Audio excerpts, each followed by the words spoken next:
அனைவருக்கும் வணக்கம். நீங்கள் நம்ம சேனலுக்கு புதுசுன்னா பக்கத்தில் இருக்கிற பெல் பட்டன் அமைத்தி சப்ஸ்கிரைப் பண்ணிக்கோங்க. தொடர்ந்து எல்லா வீடியோக்களையும் நீங்கள் பார்க்கலாம்.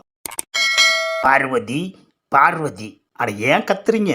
ஒருத்தனுக்கு மட்டும் தலையெழுத்தை எழுதாம இந்த பிரம்ம எங்க போயிட்டான்? அவசர வேலை ஏதாவது இருந்திருக்கும், போயிருப்பாரு. தலையெழுத்து எழுதுறதை விட அப்படி என்ன அவசரமான வேலை அந்த பிரம்மாவுக்கு?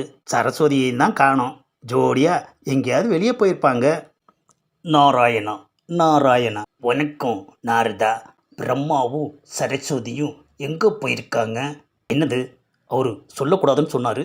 சரி, உண்மையை சொல்லிடுவோம். 2 பேரும் பூலோகத்துக்கு சினிமா பார்க்க போயிருக்காங்க. என்னது, சினிமாவா? அப்படின்னா என்ன?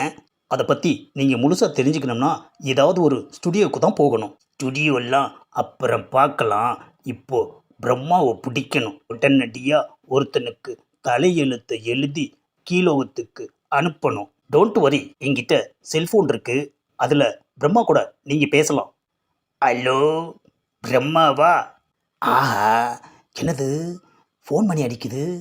யார் நம்மளை கூப்பிட்றா? இந்த செல்ஃபோனை வாங்கினதுலேருந்து இது நம்மளை நிம்மதியாக படமே பார்க்க விட மாட்டேங்குது. இதை நாரதன்ட்டு நம்ம வாங்கியிருக்கவே கூடாது. அட என்ன புலம்பிகிட்டு இருக்கீங்க? படத்தை பாருங்க. இந்த செல்ஃபோன் மணி அடிக்குது. அந்த பட்டனை அழுத்தி போட்டு பேசுங்க. Hello, Brahma here. Who is calling? Shivan speaking. ஆஹா, லைனில் சிவன். என்னது, சிவனையே லைனில் நிற்க வச்சிட்டாங்களாக்கும்? இல்லை சரசு, நான் செல்ஃபோன் லைனை சொன்னேன். சரி பேசுங்க. ஆமாம், ஏன் சிவா, நான் இங்கே இருக்கிறது உங்களுக்கு எப்படி தெரிஞ்சது? நாரதர் தான் சொன்னார். ஆஹா, போட்டு கொடுத்துட்டாரையா நாரதர். படம் முடிஞ்சு போய் நாரதரை கவனிச்சுக்கிறேன். அது போகட்டும், ஒருத்தனுக்கு தலையெழுத்து எழுதணும். வந்து உடனே எழுதுங்க. நான் உயிர் தந்து அனுப்பணும். முடியாது சிவா, நான் பிளாக்ல டிக்கெட் எடுத்து படம் பார்த்துக்கிட்டு இருக்கேன். பாதியில் வர முடியாது. என்னது, வர முடியாதா? அப்படி என்ன இருக்கு அந்த சினிமாவில்? உங்களுக்கு ஏன் சந்தேகம்? உங்கள் ஒய்ஃபை கூட்டிக்கிட்டு ஒரு ஷோ தான் வந்து பாருங்களேன். அம்மா, அந்த படம் எப்படி தான் இருக்கு?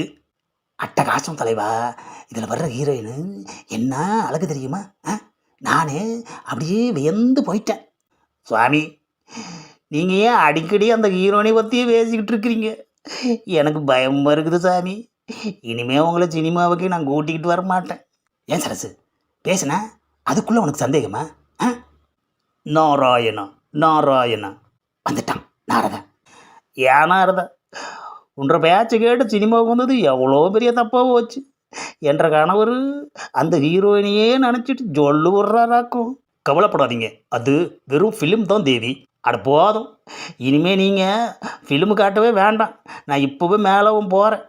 ஆஹா, சரசு பாதியிலேயே போயிட்டாலேயா. ஏன் நாரதா இப்படி செஞ்ச? மன்னித்து விடுங்கள், இப்படி நடக்கும் என்று நான் சிறிதும் எதிர்பார்க்கவில்லை. யோ பிரம்மா, கடைசியாக ஒருத்தனுக்கு தலையெழுத்து எழுதணும். வாயா. ஆமாம், லைனில் யார்? அதான் சிவங்கிட்டையும் போட்டு கொடுத்துட்டியா. ஒருத்தனுக்கு தலையெழுத்து எழுதணுமா? என்ன நிம்மதியாக படம் கூட பார்க்க விட மாட்டேங்கிறாரு. இப்போ கடைசியாக ஒருத்தனுக்கு தலையெழுத்து என்ன எழுதுறதுன்னு ஒன்றுமே புரியலையே. நீங்கள் படைத்த படைப்பு தானே இந்த சினிமாவை படைச்சிருக்காங்க. அதனால் ஏனாரதா, நான் அவங்கள அப்படி செய்ய சொல்லி தலையில் எழுதலையே. அவங்க என்னையவே ஏமாற்றிக்கிட்டு இருக்காங்க. அப்படின்னா இனிமே சினிமாக்காரங்களை நீங்கள் தனியாகவே படைச்சிடுங்க. ஆஹா, சிவன் நம்ம உயிரை எடுக்கிறார் ஐயா. இப்போ என்ன பண்ணுறது? ஏயா நாரதரை, ஏதாச்சும் ஐடியா கூடியா? நாரதர்கிட்ட இல்லாத ஐடியாவா என்ன? கடைசியாக ஒருத்தனுக்கு இந்த செல்ஃபோன் மூலமாகவே நீங்கள் தலையெழுத்தை எழுதிடுங்க பிரம்மா. என்னது, செல்ஃபோனில் தலையெழுத்தை எழுதுவா? இதில் எப்படி நாரதரை எழுதுறது? தலையெழுத்து எழுத வேண்டிய ஆளோட சிவனை வீடியோ காலில் வர சொல்லுங்கள். நீங்கள் இங்கிருந்தே செல்ஃபோனில் பார்த்து அவனுக்கு தலையெழுத்தை எழுதிடலாம். ஆஹா, எவ்வளோ ஈஸியாக இருக்குது. இந்த செல்ஃபோனை நம்மளால் கண்டுபிடிக்க முடியாமல் போயிடுச்சு ஐயா. நாம் இங்கே படைக்கிற மனுஷங்க கீழோகத்துக்கு போய் நம்மளையே தூக்கி சாப்பிட்றாங்க ஐயா. மிஸ்டர் சிவன், யாருக்கு தலையெழுத்து எழுதணுமோ அவனோட நீங்கள் வீடியோ காலில் வாங்க. என்னது வீடியோ காலா? நாரதரே, நீங்கள் சிவனுக்கு கொஞ்சம் எடுத்து சொல்லுங்கள். A few moments later. சிவனுக்கு புரிகிற மாதிரி தெளிவாக எடுத்து சொல்லிட்டேன். அம்மா என்ன எழுத போறீங்க? ஆஹா, படம் பார்க்குற மூடில் எதுவுமே வரமாட்டேங்குது ஐயா. இவனுக்கு தலையெழுத்து என்னன்னு எழுதுறது? பிரம்மா, சினிமாக்காரங்க தான் உங்களையவே மிஞ்சிட்டாங்கல்ல, அதனால் பேசாமல் அவன் தலையில் சினிமாக்காரன்னு எழுதிடுங்க. அவனை சினிமாக்காரனை படைக்க போகிறேன். அவன் தலையெழுத்து சினிமாக்காரன்னு எழுத போகிறேன்.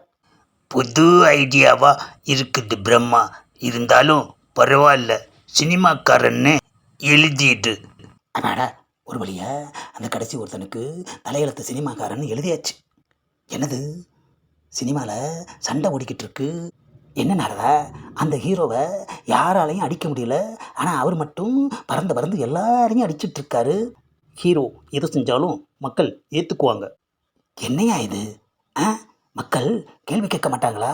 கேள்வி கேட்க முடியாதபடி தானே நீங்கள் அவங்களுக்கெல்லாம் தலையெழுத்தை எழுதியிருக்கீங்க. இல்லை நாரதா, இதுவும் அந்த சினிமாக்காரங்களோட வேலை தான். அவங்க எடுக்கிறதெல்லாம் பார்த்தாகணுன்ற தலையெழுத்துக்கு மக்களை கொண்டு வந்துட்டாங்க.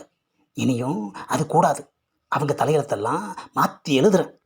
என்ன சுவாமி, உங்களையே இன்னொரு ஷோ பார்க்குற அளவுக்கு தூண்டலியா இந்த படம்?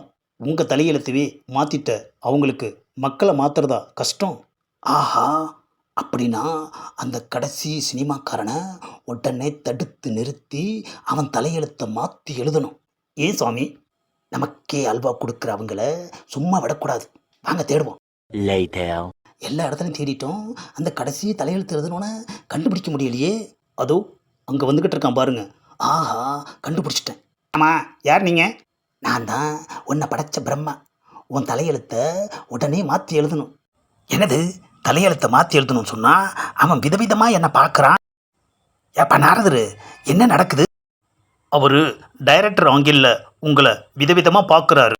ஆமாம், என்ன எதுக்கு விதவிதமாக பார்க்கணும்? என்னோட அடுத்த படத்தோட ஹீரோ நீங்கள் தான். என்னது, நான் ஹீரோவா? ஆஹா, நம்மளையும் சினிமாக்காரனாக்கிட்டானே ஐயா. இந்த பதிவை லைக் பண்ணுங்கள், ஷேர் பண்ணுங்கள், மறக்காமல் சப்ஸ்கிரைப் பண்ணுங்கள்.